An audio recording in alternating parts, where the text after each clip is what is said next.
మీరు ఇందిరమ్మ ఇళ్ల కోసం దరఖాస్తు చేశారా? అయితే మీకు గుడ్ న్యూస్. మీ అప్లికేషన్ స్టేటస్ ఏంటి? సర్వే పూర్తయిందా? ఇల్లు మంజూరైందా? అయితే ఎన్నో జాబితాలో వస్తుంది? ఒకవేళ మంజూరు కాకుంటే ఎందుకు రాలేదు వంటి వివరాల కోసం ప్రభుత్వ కార్యాలయాల చుట్టూ తిరగాల్సిన పని లేదు. మీ చేతిలో సెల్ ఫోన్ ఉంటే చాలు, చిటికలో పై వివరాలన్నీ పొందవచ్చు. ఈ మేరకు కాంగ్రెస్ ప్రభుత్వం వెసులుబాటు కల్పించింది. ఇందిరమ్మ ఇండ్ల కోసం ఓ వెబ్సైట్ ను అందుబాటులోకి తెచ్చింది.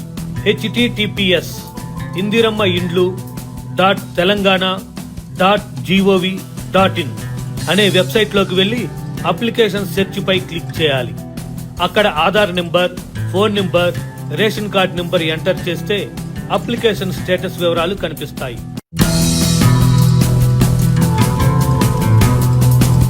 సర్వే కంప్లీట్ అయిందా, ఎన్నో లిస్టులో ఉంది వంటి వివరాలు వస్తాయి. దరఖాస్తుదారులకు ఏమైనా అభ్యంతరాలు ఉంటే రైజ్ గ్రీవెన్స్ పై క్లిక్ చేసి ఫిర్యాదు చేయవచ్చు.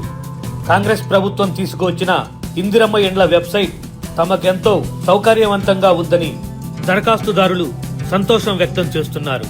ఇది కదా ప్రజాపాలనంటే, ఇది కదా ప్రజాప్రభుత్వం అంటే.